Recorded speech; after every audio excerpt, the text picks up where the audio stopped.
આવતો હતો અને 1 મહિનો મેં થેરાપી લીધી એટલે મને કઈ તકલીફ હતી થાઇરોઇડની, ડાયાબિટીસની, બીપીની, હાથ ઊંચો નતો થતો, ચાલતા ચાલતા ચક્કર આવે, એ બધું મને સાવ થઈ ગયું. પછી મેં વિચાર એવો કર્યો કે ભાઈ તો આપણા N5 લઈ જવું, એટલે N5 લઈ ગયો.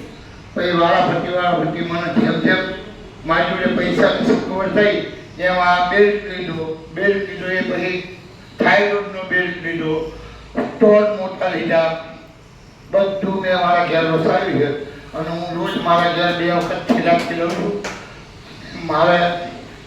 મારું શરીર લોકો જુઓ ને તો કે ભાઈ આ 2-4 મહિનાનો મહેમાન છે એવું શરીર હતું અને અત્યારે શરીર થઈ ગયું અને અત્યારે હું આખો દિવસ ફર્સ્ટ રીતે ફરી શકું છું અને રેલી રીતે રહું છું.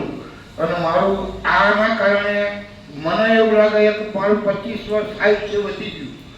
બરાબર? એટલે નુગા બે એક જવાય ને મોંઘું ના પડે. જેનું શરીર મોંઘું હોય ને એના સસ્તું પડે અને જેનું શરીર સસ્તું હોય એના મોંઘું પડે. બરાબર? એટલે શરીર માટે, સ્વાસ્થ્ય માટે સારી વસ્તુ છે.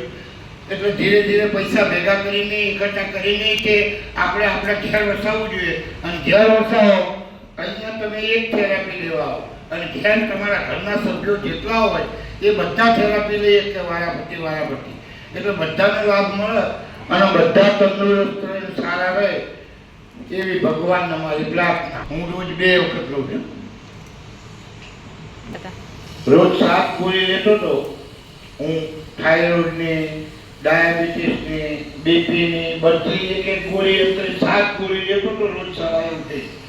અને 6 મહિનાથી 6.5 મહિનાથી મેં એક ગોળી ખાધી નહીં અને આ ગોળી ખાધા વગર ફરું છું તો બી મને કોઈ તકલીફ થતી નથી.